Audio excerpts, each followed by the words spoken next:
Hi let's make tasty mixed veg పులుసు curry. వీడియోని like చేసి ఛానల్ సబ్స్క్రైబ్ చేసుకొని పక్కనే ఉన్న బెల్ ఐకాన్ క్లిక్ చేయడం మర్చిపోద్దు. Please like and share subscribe.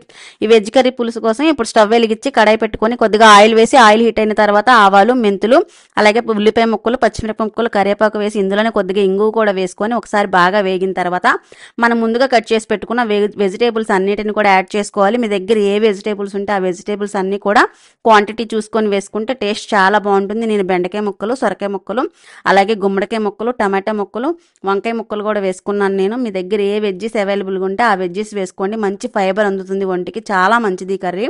దీంట్లో టేస్ట్కి సరిపడా సాల్ట్ కూడా వేసి ఒకసారి బాగా కలుపుకోవాలి. బాగా కలిపిన తర్వాత స్టవ్ని లో టు మీడియం ఫ్లేమ్లో పెట్టుకొని మగ్గించుకోవాలి. ముక్కల్ని 2-3 నిమిషాలు ఇలా మగ్గిన తర్వాత కొద్దిగా పసుపు, అలాగే 1.5 టీ స్పూన్ కారం కూడా వేసుకొని ఇది కూడా ఒకసారి బాగా కలిపి మరొక 2 నిమిషాలు పచ్చివాసన పోయేంత వరకు మగ్గించుకోవాలి.